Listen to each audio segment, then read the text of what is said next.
Right now to our big story this morning. The Senate Judiciary Committee is set to vote today on Brett Kavanaugh's nomination to the Supreme Court. Now, yesterday, lawmakers heard testimony from Christine Blasey Ford, who claims Kavanaugh sexually assaulted her in high school.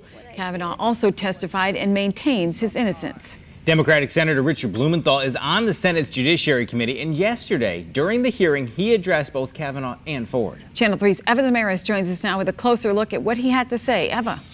Well, good morning to you both. This testimony was both emotional and exhausting. Democrats, including Senator Richard Blumenthal, rallied around Ford.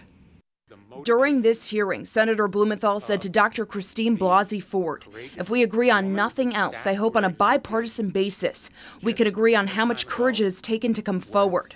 While some Republicans agreed her allegations were both powerful and credible, others continued to have their doubts. As testimony unfolded down in Washington, D.C., back here at home, many were keeping a close eye on what was happening.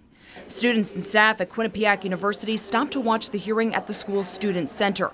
Before and during this hearing, Judge Brett Kavanaugh denied these allegations. However, there's been a continued push to slow down the confirmation process until the FBI has done a full background check on the claims made by both Ford and other women. It's something Blumenthal addressed as he arrived for the hearing. With all due respect to the Judiciary Committee staff, they are completely inadequate as a substitute for the FBI. And the failure to do it is part of a pattern of concealment and cover-up that the White House has authorized and supported.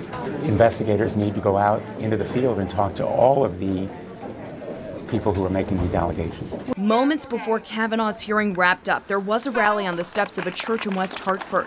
More than a dozen advocacy groups were concerned with how Ford was grilled and the impact this has on victims of sexual assault. The rally ended with everyone calling on legislators in several states, not just Connecticut, urging them to reject Kavanaugh's nomination. If all Democrats vote against Kavanaugh, the GOP can't afford to lose more than one of its members. The focus remains on at least 5 Republicans who have said they would withhold judgment until after the hearing. Now, ahead on CBS this morning, they'll be discussing the Supreme Court nominee's testimony, and you'll hear from both sides. Eva Zamaris, Channel 3 Eyewitness News.